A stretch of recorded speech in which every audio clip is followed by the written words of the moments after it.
Dalamnya KMP Tunu Pratama Jaya di Selat Bali.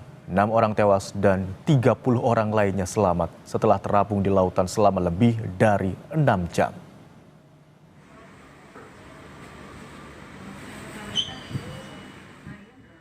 Pasca tenggelamnya KMP Tunu Pratama Jaya di Selat Bali, mantan Menteri Kelautan dan Perikanan Susi Pujiastuti mengingatkan pemerintah untuk mewaspadai cuaca buruk yang berpotensi menyebabkan bencana transportasi laut.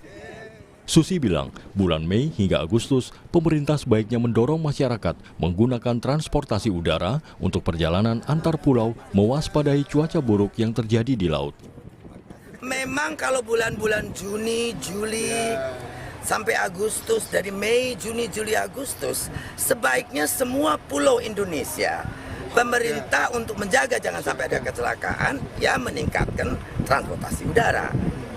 Dan itu tidak mahal. Untuk penerbangan seminggu 3 kali, jarak 1 jam, pemerintah tidak harus spend lebih dari 10-15 miliar. Jadi pada saat bulan-bulan itu, ya membantu masyarakat. Kalau bulan-bulan seperti ini memang ombak laut kita, apalagi itu selat ya. Hingga saat ini, tim SAR gabungan masih terus berupaya mencari 29 penumpang KMP Tunu Pratama Jaya yang tenggelam di Selat Bali. Tim SAR gabungan menyusuri titik lintasan kapal sebelum tenggelam.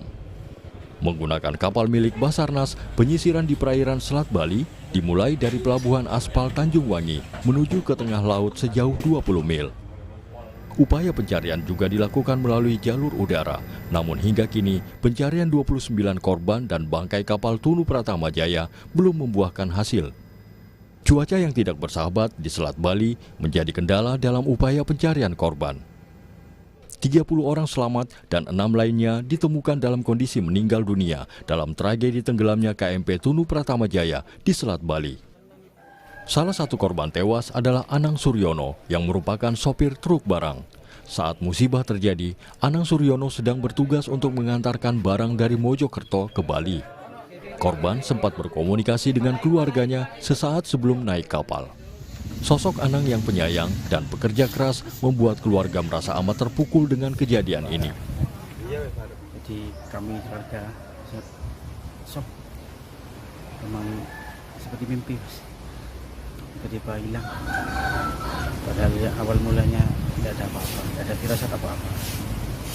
Penyayang, sangat-sangat disiplin anak-anaknya, disiplin, penyayang. Tenggelamnya KMP Tunu Pratama Jaya di Selat Bali juga menyisakan trauma bagi korban yang selamat. Salah satunya Bahrul Ulum, penumpang asal Jember, Jawa Timur.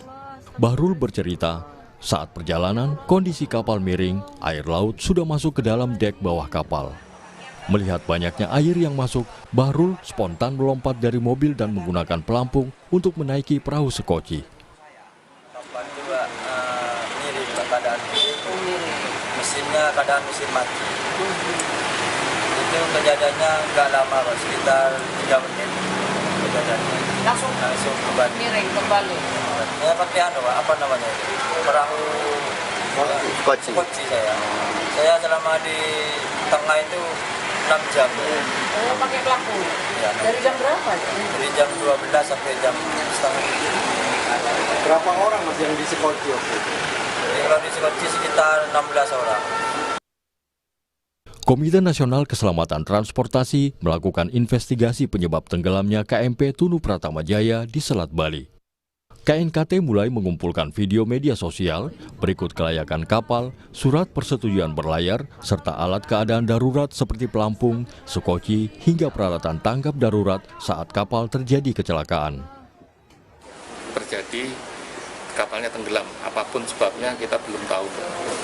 Tapi ketika kapal tenggelam ini, kan kru kapal dilatih bagaimana melakukan tanggap darurat. Nah, apakah tanggap daruratnya sudah sesuai dengan SOP yang berlaku enggak?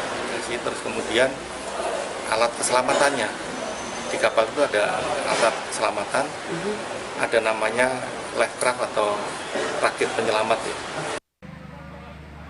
Di Pelabuhan Gilimanuk, sejumlah keluarga korban KMP Tunu Pratama Jaya masih bertahan di pelabuhan. Mereka menanti adanya mukjizat dari Tuhan, berharap keluarganya dapat ditemukan. Pencarian korban tenggelamnya KMP Tunu Pratama Jaya di Selat Bali masih terus dilakukan. Dari 53 penumpang dan 12 kru kapal, 29 orang masih dalam pencarian. Tim Liputan